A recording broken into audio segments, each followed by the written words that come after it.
नमस्कार दोस्तों, आज हम बात करेंगे एक ऐसे महापुरुष की जिन्होंने न केवल हिंदू धर्म को पुनर्जीवित किया बल्कि पूरे भारत को एक आध्यात्मिक एकता के सूत्र में बांध दिया। हम बात कर रहे हैं आदि शंकराचार्य की, जिन्होंने हिंदू धर्म की नींव को पुनर्स्थापित किया और बौद्ध धर्म के प्रभाव को कम करते हुए वेदों की महत्ता को फिर से स्थापित किया। आइए आदि शंकराचार्य के जीवन और उनके अमूल्य योगदानों की एक विस्तृत यात्रा पर चलें। आदि शंकराचार्य का जन्म 788 ईस्वी में दक्षिण भारत के केरल राज्य के कालड़ी नामक गांव में हुआ था। उनके माता पिता शिवगुरु और आर्यम्बा भगवान शिव के परम भक्त थे। जन्म से ही शंकराचार्य का झुकाव आध्यात्मिकता की ओर था।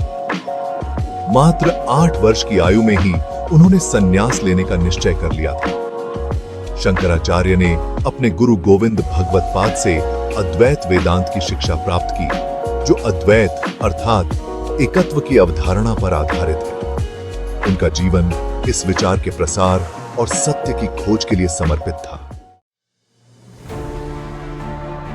आदि शंकराचार्य ने पूरे भारत में यात्रा की, जिसका मुख्य उद्देश्य था धर्म की सही शिक्षा को पुनर्स्थापित करना और धार्मिक भ्रांतियों को दूर करना। उनकी यात्राएं उत्तर से दक्षिण, पूर्व से पश्चिम तक फैली थी। प्रयागराज से लेकर काशी और फिर बद्रीनाथ तक शंकराचार्य ने महान मठों और धार्मिक स्थलों की यात्रा की। काशी में उन्होंने मंडन मिश्र जैसे विद्वानों से शास्त्रार्थ किए, जिसमें उन्हें जीत मिली। उन्होंने साबित किया कि अद्वैत वेदांत ही सर्वोच्च सत्य है। उनकी यात्रा सिर्फ तर्क वितर्क तक सीमित नहीं थी। उन्होंने पूरे समाज में अध्यात्म और ज्ञान की रोशनी फैलाई। आदि शंकराचार्य के समय में भारत में बौद्ध धर्म का व्यापक प्रभाव था। बौद्ध धर्म ने कई लोगों को अपनी ओर आकर्षित कर लिया था, जिससे वैदिक धर्म का महत्व कम होने लगा था। शंकराचार्य ने अपने अद्वैत वेदांत के माध्यम से यह सिद्ध किया कि वेदों का ज्ञान ही सच्चा मार्ग है। उन्होंने तर्क और शास्त्रार्थ के द्वारा बौद्ध धर्म के कुछ विचारों को चुनौती दी और बौद्ध धर्म के प्रसार को कम कर दिया। इसके साथ ही उन्होंने हिंदू धर्म के शास्त्रों को पुनर्जीवित किया और लोगों के बीच धर्म की सही शिक्षा दी।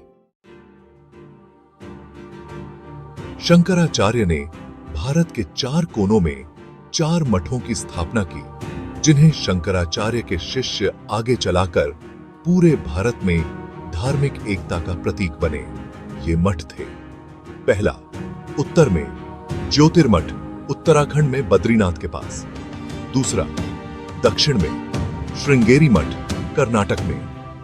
तीसरा, पूर्व में पुरी गोवर्धन मठ, ओडिशा में।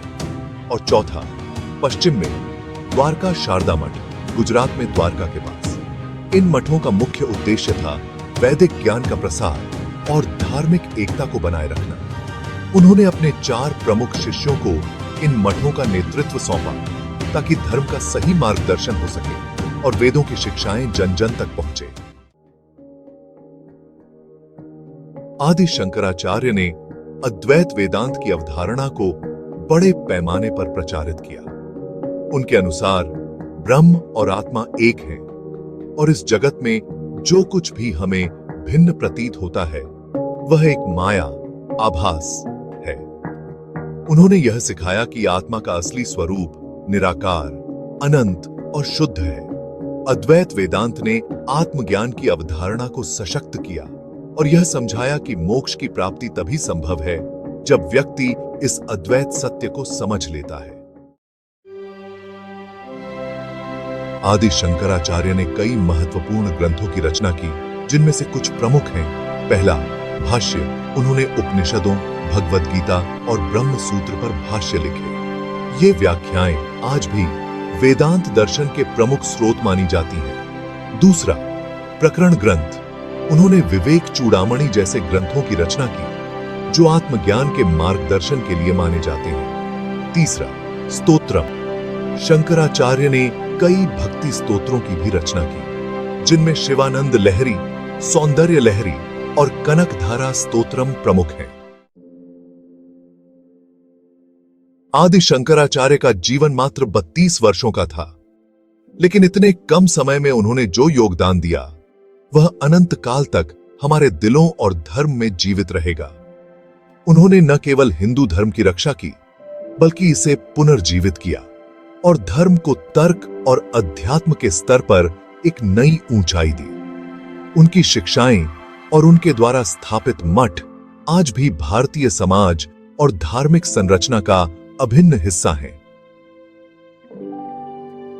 आदि शंकराचार्य ने हमें अद्वैत वेदांत की अमर शिक्षाएं दी, जो हमें आत्मज्ञान और मोक्ष की ओर ले जाती हैं।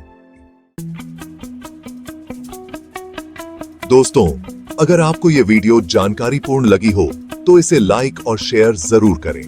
हमारे चैनल को सब्सक्राइब करें। धन्यवाद।